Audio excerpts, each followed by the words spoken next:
ధరణి అక్రమాలపై ప్రత్యేక విచారణకు సిద్ధమైంది సర్కార్. ప్రభుత్వ భూముల అక్రమాలకు సంబంధించి విచారణ చేస్తోంది. ధరణి బ్యాక్ ఎండ్ లావాదేవీలపై ఫోరెన్సిక్ నివేదికలో 18 లక్షల ఎకరాల యాజమాన్యంపై స్పష్టత లేదు అని గుర్తించారు. దీంతో పూర్తి స్థాయి విచారణకు పోలీస్, రెవెన్యూ, సైబర్, ఐటీ అధికారులతో ఎస్ఈటీ ఏర్పాటు చేసి ప్రైవేటు సంస్థల పాత్రపై సమగ్ర దర్యాప్తు జరపనుంది. బాధ్యులపై చర్యలు, పోర్టల్ బలోపేతానికి సిఫార్సులు చేయబోతోంది ఈ సెట్. గత ప్రభుత్వం ధరణి నిర్వహణ ప్రైవేట్ సంస్థకి ఇచ్చిందని, ధరణిలో అనేక అక్రమాలు జరిగాయంటున్నారు మంత్రి పొంగులేటి. ఫోరెన్సిక్ ఆడిట్ లో అక్రమాలు బయటపడ్డాయని, ఎస్ఈటీ విధి విధానాలు త్వరలోనే ప్రకటిస్తామని అన్నారు. విచారణలో మాజీ సీఎం పాత్ర, మంత్రుల పాత్ర తేలిపోతుందని, అక్రమాలు నిర్ధారణ అయితే ఎంతటి వారైనా చర్యలు తప్పవన్నారు మంత్రి పొంగులేటి.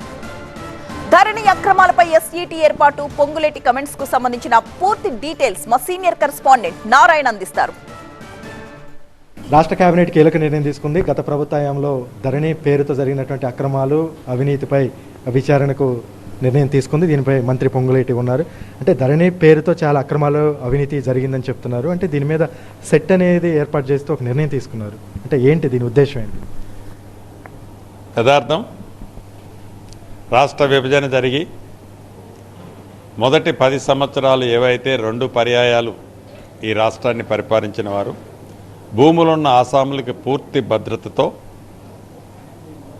ఒక కొత్త చట్టాన్ని 2020 ధరణి చట్టాన్ని ఆనాటి ప్రభుత్వం తేటమే కాకుండా విధి విధానాలు కూడా సరిగా నిర్ణయించకుండా ఈ ధరణిని నిర్వహించడం కోసం ఆపరేషన్ అండ్ మెయింటెనెన్స్ ఒక ప్రైవేటు సంస్థకి ఇచ్చినప్పుడు ఆ ప్రైవేటు సంస్థ వారి సొంత ఆస్తిలా ఆ ప్రైవేట్ సంస్థ టెండర్ల దగ్గర నుంచి అనేక అవకతవకలు, అనేక డౌట్ఫుల్ క్వశ్చన్స్తో ఎంటర్ అయి ఆ ధరణి ద్వారా రాష్ట్రంలో ఉన్న భూముల ఆసాములకి ఒక అభద్రతని వారు అధికారంలో ఉన్న నాడే కల్పించారు. ఎన్నికల ముందు ఇచ్చిన మాట ప్రకారం ధరణిని బంగాళాఖాతంలో వేస్తామని చెప్పి ఆ 2020 చట్టం బదులు, ధరణి చట్టం బదులు ప్రజలను నచ్చే మెచ్చే భూభారతి చట్టాన్ని తీసుకొచ్చి అసెంబ్లీ సాక్షిగా ప్రతిపక్ష నాయకులు ఏదైతే ఫోరెన్సిక్ ఆడిట్ కావాలని అడిగారో అడిగిన దాని ప్రకారం ఫోరెన్సిక్ ఆడిట్ని ఆదేశాలు ఇవ్వటం కాకుండా ఇంప్లిమెంటేషన్ పైలట్ కింద 2 జిల్లాలు చేయటం జరిగింది, మెదక్, సిద్దిపేట. తదుపరి రాష్ట్ర వ్యాప్తంగా ఫోరెన్సిక్ ఆడిట్లో అనేక రకమైన అంశాలు, ఇతర ఆడిట్లలో అనేక అంశమైన విషయాలు బయటకు వచ్చిన సందర్భంగా పూర్తి విచారణ కోసం ఎస్ఈటీని ఏర్పాటు చేయటం జరిగింది.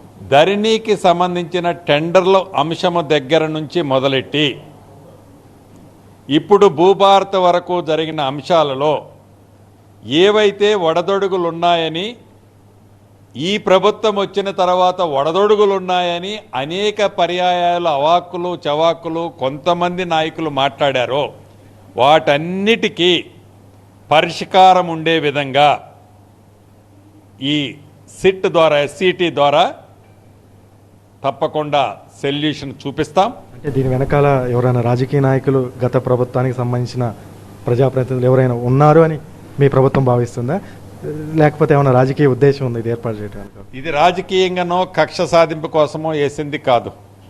భూములున్న ఆసాములకి పూర్తి భరోసా, భద్రత భూభారత ద్వారా కల్పిస్తామని చెప్పాం.